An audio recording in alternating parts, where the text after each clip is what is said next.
కూడా జగన్ విధానాలు నచ్చక వేరే పార్టీల వైపు మొగ్గు చూపుతా ఉన్నారు. టీడీపీ కానివ్వండి, కాంగ్రెస్, జనసేన ఈ పార్టీల్లో చేరాలని భావిస్తా ఉన్నారు. ఒకవైపు ఆర్థిక పరంగా ఏపీని కుంగిపోతోంది ఏపీ అంటూ కూడా వాళ్ళు అభిప్రాయపడుతున్నారు. మరోవైపు ఈ యొక్క టికెట్లు వారికి ఇవ్వకపోవడం, అంటే సిట్టింగ్లకు టికెట్లు కేటాయించకపోవడం కూడా వేరే పార్టీ వైపు వెళ్లడానికి కూడా ఇదొక అవకాశంగా, ఇదొక ఆస్కారంగా కూడా వాళ్ళు దారులు వెతుకుంటున్నటువంటి సిచ్యువేషన్ అయితే ఏపీలో కనిపిస్తోంది.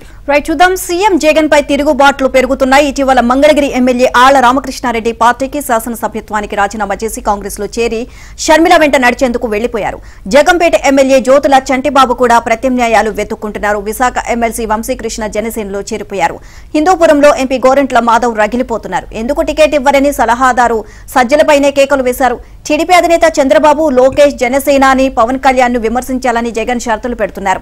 ఇవి నచ్చని కందుకూరు ఎమ్మెల్యే ఎం మహిదర్ రెడ్డి లాంటి వాళ్లు టికెట్ ఇస్తే ఇచ్చారు, లేదంటే లేదు అని ఎవరిని తిట్టబోము అని తేల్చి చెప్పారు.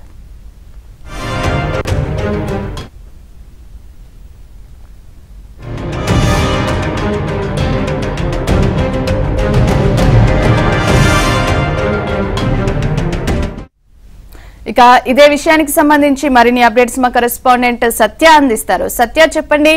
ఏపీలో వైసీపీలో ముఖ్యంగా నేతల మధ్య అసంతృప్తి అనేది ఎక్కువగా ఉంది. జగన్ పైన, ఆయన టికెట్ల కేటాయింపు విషయంలో కానీ మిగతా ఆయన విధానాల పట్ల కూడా విముఖంగా ఉన్నారు.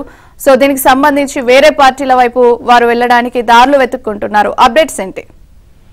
వైసీపీలో సీటు సాధించాలన్నా, మంత్రి పదవి సాధించాలన్నా మాజీ ముఖ్యమంత్రి చంద్రబాబు, జనసేన అధినేత పవన్ కళ్యాణ్, నారా లోకేష్ లను తిట్టాలి. ఇది వైసీపీలో పెట్టిన కండిషన్. ఈ కండిషన్ కి ఎవరైతే సూట్ కారో వాళ్ళందరూ కూడా పార్టీని విడి వెళ్ళిపోతున్నారు. ఇప్పటికే మహిదర్ రెడ్డి, మాజీ మంత్రి మహిదర్ రెడ్డి, తాను తిట్టలేను, నాకు సీటు ఇవ్వకపోయినా పర్వాలేదని బాహాటంగానే చెప్పిన పరిస్థితి, అన్యాయుల వద్ద బాహాటంగానే చెప్పిన పరిస్థితి. మరోవైపు నిన్న కాపు రామచంద్రారెడ్డి, ఎవరైతే జగన్ కు అత్యంత సన్నిహితుడిగా ఉన్నారో, విప్ గా కూడా పనిచేస్తూ ఉన్నారో, ఆయన వైసీపీకి గుడ్ బై చెప్పారు. ప్యాలెస్ వైపు తిరిగి చూస్తూ నీకో దండం, నీకో గుడ్ బై అంటూ మీడియా ముఖ్యంగా ప్యాలెస్ కు, తాడేపల్లి ప్యాలెస్ కు గుడ్ బై చెప్పిన పరిస్థితి అయితే ఉంది. జగన్ నివాసం వద్దే తన నిరసనను వ్యక్తం చేశారు. ముఖ్యంగా కాంగ్రెస్ లో ఉంటూ 5 ఏళ్ల పదవీ కాలాన్ని వదులుకుని జగన్ కోసం బయటకు వచ్చాను. తర్వాత 2 సార్లు తాను పోటీ చేయనంటే మంత్రి పదవి ఇస్తానని ఆశ చూపి 2 సార్లు పోటీ చేయించారు. చివరకు మంత్రి పదవికి ఇవ్వకపోగా దిక్కుమాలిన సర్వేల పేర్లతో తనకు సీటు నిరాకరించడం పైన ఆయన ఆగ్రహం వ్యక్తం చేశారు. సీటు నిరాకరించినంత మాత్రాన తాను ఆగేది లేదు, తనతో పాటు తన కుటుంబ సభ్యులు కూడా పోటీ చేస్తారు. తాను కళ్యాణదుర్గం నుంచి, భార్య లేదా కొడుకు రాయదుర్గం నుంచి పోటీ చేస్తారు. ఏదైనా పార్టీ పిలిచి టికెట్ ఇస్తే అక్కడి నుంచి పోటీ చేస్తాం, లేదంటే ఇండిపెండెంట్ గా అయినా పోటీ చేసి గెలిచే సత్తా తమకుందని ఆయన జగన్ కు పై తిరుగుబాటు చేసిన పరిస్థితి అయితే ఉంది. ఇదే సమయంలో సలహాదారు సజ్జల తనకు సీట్ లేదని చెప్పారని, ఇంతకన్నా ఘోర అవమానం తనకు ఎప్పుడూ జరగలేదని, తనను నమ్మించి గొంతు కోశారని కూడా ఆయన వ్యాఖ్యలు చేశారు. ఇదే సమయంలో ముఖ్యమంత్రిని కలిసి తమ బాధ చెప్పుకుందామని ప్రయత్నిస్తే ఉదయం 10:30కు వస్తే సాయంత్రం 6 గంటలైనా తనను కలవనివ్వలేదని, సీఎం బిజీగా ఉన్నారని చెప్పారన్నారు. అధినేతలు కలిసే స్వేచ్ఛ కూడా తమకు లేదా అని కూడా ఆయన ప్రశ్నించిన పరిస్థితి. గడిచిన వారం రోజులుగా ఆయన తాడేపల్లి ప్యాలెస్ చుట్టూ తిరుగుతూ ఉన్నారు. అయితే నిన్న మాత్రం పిలిచి సీట్ లేదని చెప్పడం పట్ల ఆయన ఆగ్రహం వ్యక్తం చేశారు.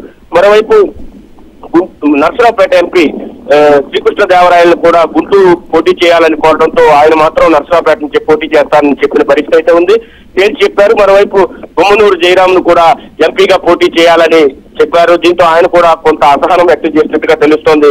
ఈ విధంగా ఒకరి తర్వాత ఒకరు పిలిచి వారికి సీట్లు షఫిల్ చేస్తూ లేదా సీట్ లేదని చెప్పడంతో వారంతా కూడా ఆగ్రహంతో రగిలిపోతున్న పరిస్థితి అయితే ఉంది. ఇప్పటికే ఎమ్మెల్యే ఆళ్ల రామకృష్ణారెడ్డి మంగళగిరి ఎమ్మెల్యే తాను ఎమ్మెల్యే పదవికి, పార్టీ సభ్యత్వానికి కూడా రాజీనామా చేసి తాను కాంగ్రెస్ తో పాటు వెళ్తాను, షర్మిల వెంట నడుస్తానని కూడా ఇప్పటికే తేల్చి చెప్పారు.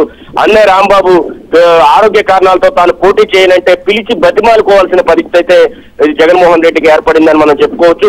మరోవైపు మద్దిశెట్టి వేణుగోపాల్, ఎవరైతే దర్శి నుంచి ఎమ్మెల్యేగా ఉన్నారో, ఆయన్ను కూడా పిలిచి నీకు 2-3 ఆప్షన్స్ ఇస్తాను, ఎక్కడ పోటీ చేస్తారు చెప్పమంటే ఆయన 2-3 ఆప్షన్స్ లో కూడా చూసి చెప్తాను 3 రోజులు అని చెప్పి, అవసరమైతే వేరే పార్టీ వైపు కూడా చూస్తాననే విధంగా కూడా ఆయన వ్యాఖ్యానించడం ఒక రకంగా వైసీపీలో కమ్ముకుంటున్న ముసలాన్ని తెలియజేస్తున్న పరిస్థితి ఉంది. Right, thank you for the update Satya.